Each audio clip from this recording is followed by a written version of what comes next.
Erev Tov à toutes et à tous, merci d'être là. Donc toujours notre étude de Pirkei Avot et nous sommes donc toujours dans cette Mishnah où hier nous avons longuement, on aurait pu le faire plus d'ailleurs parce qu'il y a tellement de choses à dire, développé notre réflexion sur l'importance de savoir se taire, que l'importance du silence, que le silence est révélateur d'une vie intérieure, que le silence est quelque chose qui est bon pour le corps, pour de multiples raisons que nous avons longuement développées.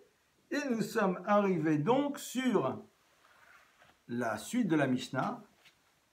Et ce n'est pas Velo Midrash Ikar, et la Hamaase, que ce n'est pas juste l'étude ou le Midrash, le commentaire, le développement intellectuel qui est essentiel, et la Hamaase, seulement l'action. Et hier donc, j'avais ouvert notre réflexion à travers un texte fameux du Talmud, dans lequel, eh bien, on avait réfléchi pour savoir quelle est la chose qui est la plus importante, l'étude ou l'action. Et la fin de la discussion entre les maîtres, qui dure longtemps d'ailleurs, amène à dire, eh bien, ce qui est le plus important, c'est l'étude car elle amène à l'action. Et évidemment, de la manière dont je l'ai formulé, vous avez déjà la réponse. Mais la question que l'on pose à ce moment-là, c'est de se dire, mais attends, grande est l'étude car elle amène à l'action. Alors si tu dis grande est l'étude car elle amène à l'action, alors dans ce cas-là, le plus important, c'est l'action. Puisque tu me dis que le plus important, c'est l'étude. Et tu dis pourquoi elle est la plus importante de tout? Parce qu'elle amène à l'action. Donc ça veut dire que la finalité, c'est l'action. Alors comment ça fonctionne? C'est l'étude ou l'action? Les maîtres, ils ont parfois de manière un peu spéciale de dire les choses. Et évidemment, la réponse, vous la connaissez, elle est évidente. Grande est l'étude si elle est là pour amener à l'action. C'est-à-dire que la valeur d'une étude n'a de sens que dans la mesure où elle va nous amener vers le monde de l'action. Et ce qui est intéressant, c'est que on voit bien que de nombreuses fois, on va beaucoup insister sur la valeur de l'acte, et je voudrais rentrer un petit peu plus à l'intérieur de cela, et plus encore dans une période dans laquelle on a tendance à regarder parfois l'acte comme étant quelque chose pour les petites gens, n'est-ce pas? Pour ceux qui ont besoin de se raccrocher à un rituel. On entend souvent ça. Alors, on va prendre dans le rituel des choses voilà, qui sont bien, voilà, la tradition, les grands gestes, mais parfois les gens ont l'impression que, voilà, bon, mais ça va, c'est bon, c'est pas si grave. Or, comme je le disais hier, les maîtres de la pensée juive, nos maîtres les plus prestigieux, ceux auxquels on peut se connecter un petit peu parce que Rashi a vécu à Troyes, Rabbeinu Tam à Ramrupt, Rambam à Cordoue, il a vécu à Pfostat, à côté du Caire, le Roche, le Rashba en Espagne. Tout ça, ça nous parle. Le Maharal de Prague. Vous avez été à Prague, le Maharal. Le Golem, la pensée du Maharal, la puissance de son enseignement. N'est-ce pas? Allez, même les philosophes actuels reprennent des enseignements du Maharal. Relisez Beni Lévi. Relisez...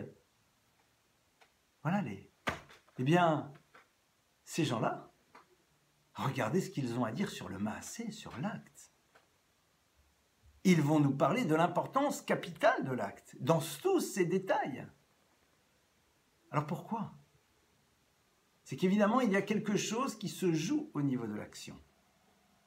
Non pas juste au niveau du concept, mais au niveau même de l'acte et du détail de l'intégralité de ces actions qui génèrent un certain nombre d'éléments qui vont au-delà de ce que l'on peut imaginer dans l'univers. Et on va revenir un petit peu en réfléchissant à un enseignement qui est développé, à bon nombre de maîtres, aussi dans l'univers de la chassidoute, mais je voudrais ici faire appel à l'enseignement d'un maître parmi les maîtres. Alors après Mivologine, un des élèves les plus prestigieux du Gaon de Vilna, qui écrit donc le livre Le Nefesh HaChaim, l'arbre de vie, ou je ne sais pas comment on le traduit en français. Le Nefesh HaChaim est un ouvrage de référence, qui est basé essentiellement sur l'univers de la Kabbalah, mais auquel on peut avoir accès quelque part parce qu'il ouvre un certain nombre de concepts. Et dans le Nefesh HaChaim, dans le second portique, au chapitre, je crois, 4, Le Nefesh HaChaim, il a développé ça aussi un tout petit peu avant. Le Nefesh HaChaim, au fond, va nous expliquer, va nous dire la chose suivante. Que Dieu, au niveau de son essence même, n'est pas concerné par l'acte, dans son essence première. Comme le verset dit d'ailleurs. Im tzadakta, si tu as voulu faire le bien, mais qu'est-ce que tu as fait vraiment? Et si tu as fait le mal, que s'est-il passé? C'est-à-dire qu'au niveau de l'essence même du divin, l'action ne veut rien dire. Alors qu'on soit bien clair, ça veut dire quoi cette idée? C'est que le Nefesh HaChaim nous dit qu'il y a une dimension qui n'a aucun contact avec nous dans l'univers, c'est le divin au niveau de son essence. Le divin, Dieu, a voulu que l'univers existe et s'y révéler. Et ça, c'est ce qu'on appelle le monde des sphirotes, des différentes sphères, à travers lequel Dieu se révèle de par ses attributs et de la manière dont il fonctionne à l'intérieur. Et pour reprendre les mots du Ari Akadosh, ce sont des traces de lumière divine qui proviennent de son essence, qui sont là et qui permettent à ces choses d'exister. Alors, on ne va pas rentrer trop là-dedans parce que voilà, ce n'est pas le sujet. Mais ce qui est intéressant, c'est que, évidemment, dans le monde dans lequel nous sommes, Dieu ne l'a créé, dit le Nefesh HaChaim, que pour que l'individu agisse et accomplisse sa volonté, car c'est ainsi qu'il veut que le monde fonctionne, car à travers l'accomplissement de la volonté de Dieu dans l'acte, eh bien, l'homme, l'être humain, va pouvoir recevoir ce que Dieu désire lui apporter et lui-même va en tirer un bénéfice dans ce monde-ci et dans le monde futur. Alors, sans rentrer trop dans ce développement, nous voyons ici que Dieu a décidé que l'action devait être là. Et quand on parle de Midrash, Ikar et Maaseh, on ne va pas se limiter, évidemment, juste au monde de l'action dans le domaine du ritualiste. Mais dans toutes les actions que nous devons faire dans le monde et qui prennent leurs racines dans un midrash, c'est-à-dire dans quelque chose qui est du domaine de la réflexion et de l'étude. Et j'ai l'impression que ce texte ici va nous inviter à quelque chose que l'on n'attendrait peut-être pas. C'est ce lien très fort qu'il crée entre l'univers du midrash, l'univers donc de l'étude, de la réflexion. Celui qui est Doresh, Doresh ou Mevakesh en-la, le verset nous dit. Doresh ou Mevakesh en-la. Doresh, c'est quelqu'un qui recherche Mevakesh, qui est dans le désir, qui demande. La drisha, c'est l'interrogation, c'est la demande, c'est la recherche, c'est la réflexion. Le midrash, eh bien, c'est ce qui précède justement le monde de l'action. La réflexion doit être présente systématiquement, avant l'élaboration d'un acte, et la réflexion et la spéculation philosophique pure n'ont pas leur raison d'être si elles n'aboutissent pas à quelque chose qui va se retrouver dans le domaine de l'action, c'est-à-dire dans une transformation concrète de l'être. Et évidemment, cette vision des choses est fondamentale. Elle est capitale parce qu'elle nous permet de ne pas tomber dans une forme d'intellectualisme totalement déconnecté de la réalité de l'humain parce que nous ne voulons pas transformer la pensée dans quelque chose de concret, mais voulant la laisser au rang de la réflexion pure. Faites ce que je dis, ne faites pas ce que je fais, serait aussi la conséquence de cela. Il est intéressant d'ailleurs de voir, et peut-être que certains vont mal entendre ce que je dis, et je vous prie de m'en excuser, ce n'est pas un doigt pointé, c'est juste une réflexion que j'ai envie de partager et qui pourrait être entendue de manière parfois un peu subjective. C'est ce que j'appellerais l'univers de l'intellectuel. Et puisque ici on est en train de parler de Torah, aujourd'hui on appelle ça l'intellectuel juif. L'intellectuel juif, c'est celui qui a des capacités de réflexion, qui est capable de rentrer dans le texte, de l'analyser. Mais pour lui, Hamidrash Ikar, c'est le Midrash qui est essentiel. Il va spéculer, il va analyser, il va parfois tordre le texte, parce que ça l'intéresse. Parce que parfois le texte ne servira qu'à véhiculer les idées qu'il avait qui étaient préexistantes, mais ça c'est déjà ce que j'appellerais l'univers de l'honnêteté intellectuelle. Et ça c'est chacun de le voir avec lui-même. Mais seulement il s'arrête à cela. Il n'est que dans le Midrash, il ne veut pas être dans le Maasé. Pourquoi? Parce que le Maasé c'est une exigence. Parce que le monde de l'action c'est quelque chose qui, une fois que tu t'y inscris, eh bien tu vas devoir le faire exister au quotidien. Il est celui, oui, qui parfois va créer des éventuels sentiments de culpabilité, de mal-être et de mal-être. Quand tu te rends compte que ton maasé n'est pas en adéquation avec ces choses auxquelles tu crois profondément, voire même que tu professes. Oui, clairement. Alors se débarrasser du maasé, de la nécessité d'être dans l'action est tellement agréable. Être capable de faire des grands cours sur l'éducation, y être violent chez soi, etc. est valable aussi pour cela. Développer des concepts fondamentaux dans l'univers de l'altérité et ne pas être capable d'être à l'écoute de la personne qui passe devant nous et qui nous quémande un sourire ou un regard.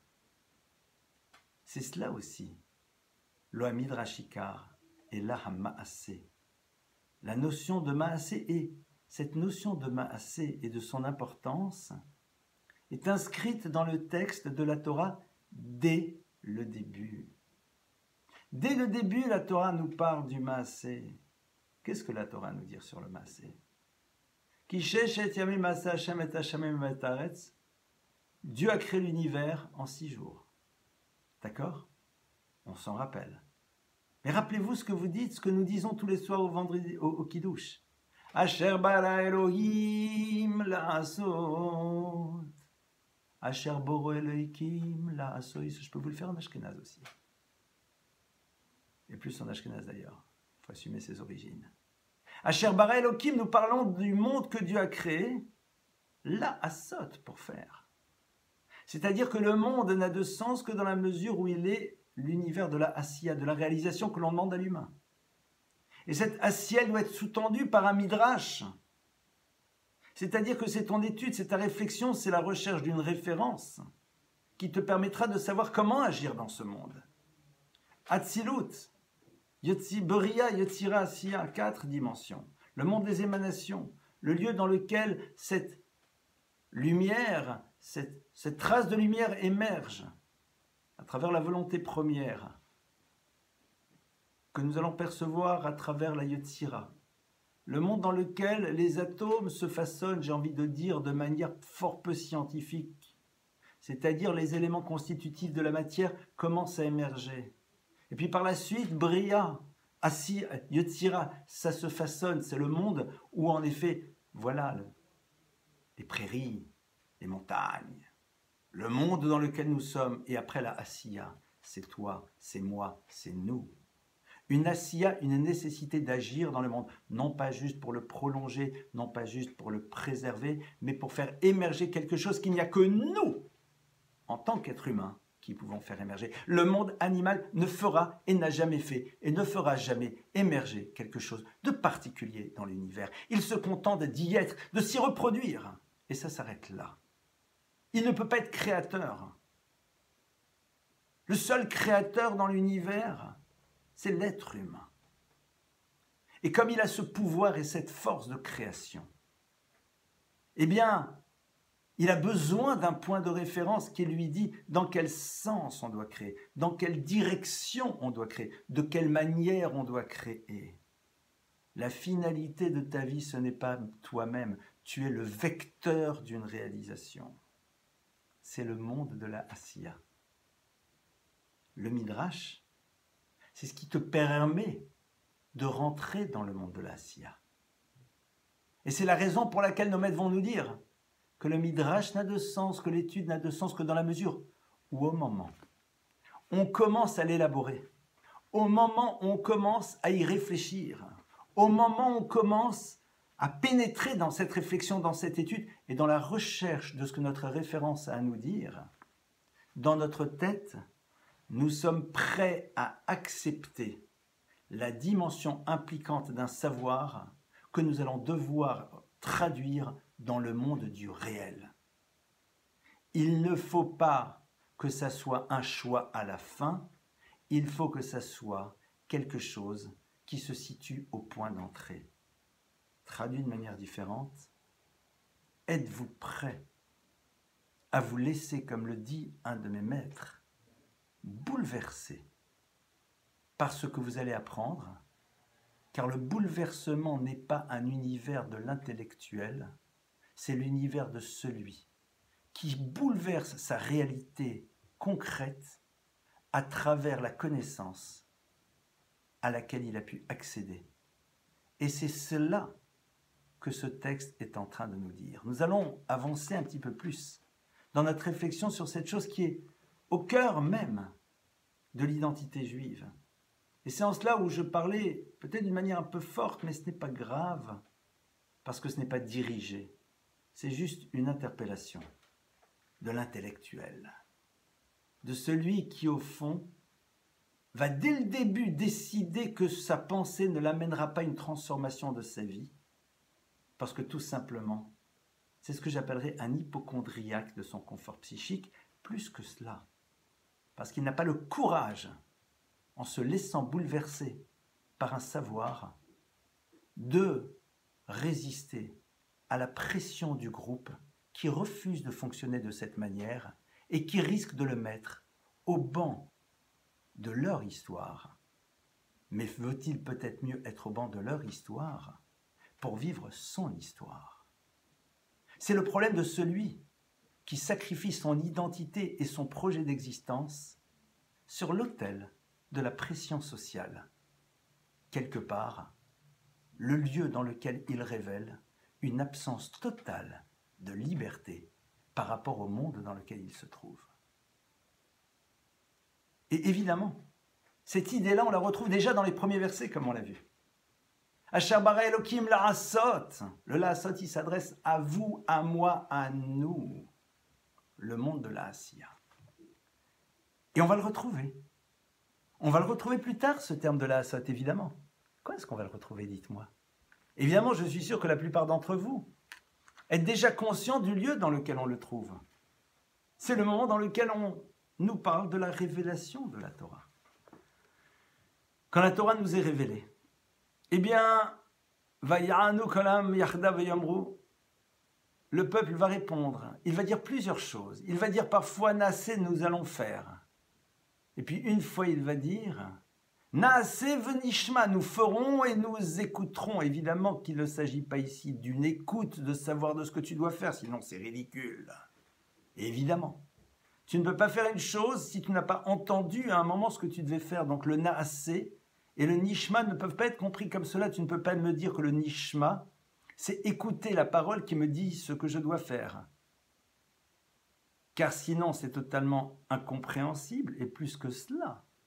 Le peuple d'Israël a déjà dit dans des versets précédents, nous allons faire. Donc évidemment, si nous allons faire, c'est que nous allons être à l'écoute d'une parole qui va nous dire quoi faire. Le Venishma, donc, ici, pour différentes raisons, nous traduit le mot écoute comme étant le mot compréhension. Venishma, et nous allons comprendre. Alors évidemment, bon nombre de personnes pseudo-intelligentes, parce que je ne peux pas imaginer qu'une personne qui soit intelligente puisse dire des bêtises pareilles, arrivent là sur leurs ergots et disent « Ouais, c'est quoi cette histoire? Tu dois faire sans comprendre. » Et puis « Ouais, tu dois faire sans comprendre. Non, mais je ne suis pas d'accord. Moi, si je ne comprends pas, je ne fais pas. » Super. Tu as besoin de comprendre la totalité du mode de fonctionnement de ton conjoint pour agir comme tu dois agir vis-à-vis de lui. Ben, on est mal parti, mon frère. Tu demandes au médecin de te donner le détail de tout ce qu'il est en train de te dire au niveau de ton régime pour comprendre pleinement tout ce qui va se jouer pour l'accepter. Non. On est d'accord. Tu demandes au psy qui est en train de te dire, je pense qu'au niveau de votre enfant, ça vaudrait peut-être la peine de faire ça, de te donner un cours de psychologie pour t'expliquer le pourquoi du comment de telle et telle et telle et telle et telle et telle parole.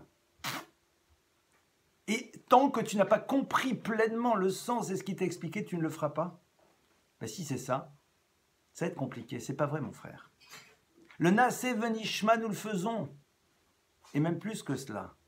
Dans la réalité quotidienne, bon nombre de personnes font et ne cherchent même pas à comprendre après parce qu'ils font confiance. Ils se disent, si on m'a dit qu'il faut le faire de cette manière, je le fais.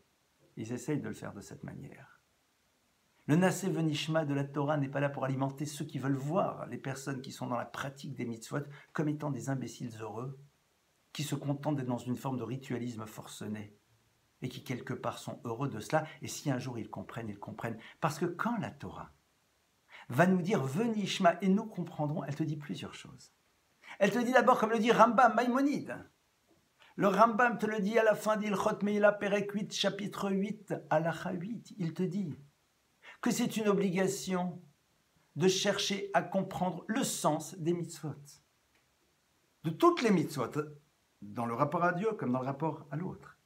C'est une obligation, quand tu as commencé à les faire, de chercher le sens. Et le Rambam dit, et les choses dans lesquelles tu n'arrives pas à comprendre le sens parce qu'il est trop profond, ne t'imagine pas qu'elles sont légères. Et le Maïmonide donne quelques exemples. Mais c'est une mitzvah de chercher à comprendre. Ça fait 25 ans, 30 ans, 40 ans que tous les vendredis soirs, tu prends ton verre de vin et tu lui parles. Tu lui dis « Oh, ma chichi » ou « Yao, ma chichi », comme tu veux. Tu n'es pas intéressé à savoir ce que tu vas lui dire. Tu n'es pas intéressé à comprendre pourquoi. Le refus d'être dans la compréhension de ce que l'on fait est souvent lié à la peur que l'on a de découvrir qu'il y a une profondeur et à partir de cela, d'avoir une relation autre chose. Midrash Maaseh. Quand la Torah me dit Naaseh venishma, nous ferons et nous comprendrons, la Torah nous dit plusieurs choses. Elle te dit d'abord, tu dois chercher à comprendre. Mais tu dois chercher à agir même si au début tu n'as pas la compréhension profonde des choses. Pourquoi? Première raison, c'est une relation de confiance. Tu me fais confiance ou pas? Tu me fais confiance ou pas? Demande le psy qui parle au père, qui parle au conjoint. Tu as besoin que je te fasse un cours de 2 ans pour t'expliquer pourquoi il faut agir de cette manière ou tu me fais confiance? Entre toi et moi. Hein? D'abord, c'est une relation de confiance. Parce que comme on l'a vu, le Créateur n'a pas besoin des mitzvot pour lui. Il en a besoin pour nous. Quand il te dit, mets les tzitzit, mets ces fameux tzitzit, velotaturu, pour que ton œil ne se détourne pas. Tu crois qu'il te dit ça parce que ça lui fait plaisir à lui? Il pense à toi. Quand la Torah nous donne les lois de Tarat HaMishpacha, de Kashrut, pour qui elles sont avant tout pour l'humain? Évidemment qu'elles sont pour l'humain. Ça, c'est la première chose. Sommes-nous dans une relation de confiance ou pas? Mais ça va plus loin. En disant Naaseh venishma, nous allons faire et après nous allons comprendre qu'est-ce qu'on est en train de dire. Première chose, c'est que nous ne pourrons comprendre ce que nous apprenons que quand nous serons passés à l'acte. Ce que les philosophes, je crois ce sont les axialistes, disent, c'est se placer dans l'épaisseur de sa connaissance. Tu ne peux comprendre le sens des choses que quand tu les as vécues. Je peux te décrire une pomme, mon frère, 20 fois. Tant que tu n'as pas consommé une pomme, tu ne sais pas ce que c'est. C'est-à-dire que je peux étudier le Shabbat, la cacheroute, la prière, 200 fois. Tant que tu n'es pas passé à l'acte, il y a quelque chose qui te manque. Place-toi dans l'épaisseur de ta connaissance. C'est ce qu'on est en train de dire. Je me place dans l'épaisseur de ma connaissance à travers le fait que je commence à agir. Et cette action première, elle est là d'abord pour dire à Dieu, je te fais confiance. Je considère que ce que tu m'as demandé d'être et de faire dans la relation à moi, dans la relation à l'autre, dans la relation à Dieu, ce sont des choses qui ne peuvent être que positives. Je ne cherche pas à comprendre pourquoi il faut être vigilant par rapport à l'autre, parce que ce sont des choses peut-être sur lesquelles je n'arriverai pas encore à comprendre vraiment. Mais le plus tôt possible, on va habituer l'enfant. Est-ce que l'enfant comprend pourquoi il faut avoir de la reconnaissance? Non. Est-ce que l'enfant comprend que derrière les bénédictions, c'est introduire la reconnaissance dans sa vie? Non, il l'a fait. Et au fur et à mesure, il va comprendre, on va lui expliquer que derrière cela, mais il aura inscrit déjà cette dimension à l'intérieur de lui. Et puis aussi, c'est à travers l'action que tu valides ta pensée. Regardez, on va s'imaginer une relation de couple. Comment chantait-elle? Parole, parole, parole. N'est-ce pas? C'est facile de dire à l'autre « je t'aime ». C'est simple. Mais comment tu vas le prouver? En passant à l'acte. C'est-à-dire en étant capable. Allez, on va être dans le romantisme. D'acheter une rose, que sais-je? C'est pas parce que tu achètes une rose que ça veut dire que tu aimes l'autre. Mais l'expression de ton amour, elle va passer par quelque chose, ne serait-ce qu'à travers une manière de dire les mots. Et par la suite, à travers une manière d'être dans la relation. L'acte est là pour valider la pensée. Je ne peux prouver à personne, et encore moins à moi-même, que je crois à ce que je pense et à ce que je dis, si je ne suis pas capable de le traduire dans le monde de l'action. Donc oui, en effet, lo midrash haïkar et la maasé, dans l'essentiel des choses, le maasé va jouer un rôle non négligeable, et évidemment. Et nous allons conclure sur cela aujourd'hui, en attendant Bezrat Hashem, de continuer demain à rentrer encore plus avant à l'intérieur de cela, et puis finir cette Mishnah et avancer. Évidemment que le maasé, l'acte, joue un rôle dans d'autres réalités que celles dans lesquelles on se trouve. Regardez, je vais vous donner un exemple tout simple. Il y a des toutes petites choses qui ont des incidences qui vont au-delà de ce que l'on peut imaginer. Tout le monde connaît la fameuse histoire de cette personne qui va chez son rabbin, qui lui dit « J'ai des questions à vous poser. Pouvez-vous m'envoyer, dit le rabbin, vos questions par mail ?» Et quelles sont vos questions, dit le rabbin? Écoutez, c'est surtout pour comprendre pourquoi la Torah nous demande tellement d'actions, tellement de choses à faire. Le rabbin dit, oui, je comprends parfaitement. Détaillez-moi votre question, envoyez-moi un mail à abraham.cohen à Gmail ou à je sais pas trop quoi, Yahoo, ce que vous voulez.com. Super. Et la personne rencontre le rabbin 15 jours après, lui dit, monsieur le rabbin, je ne comprends pas, ça fait 15 jours que je vous ai envoyé cela et vous ne m'avez pas répondu. Le rabbin lui dit, mais vous me l'avez envoyé à quelle adresse? Et l'autre lui dit, à Abraham. Le rabbin dit, non, je l'ai reçu. Je l'ai reçu. Et je vous ai même envoyé une réponse. Le rabbin, il dit, écoutez, monsieur le rabbin, j'ai vérifié. Il dit, si, vous m'aviez donné une fois votre adresse mail. Donc, le soir, quand je suis rentré, je n'ai même pas attendu votre mail, je vous ai envoyé la réponse.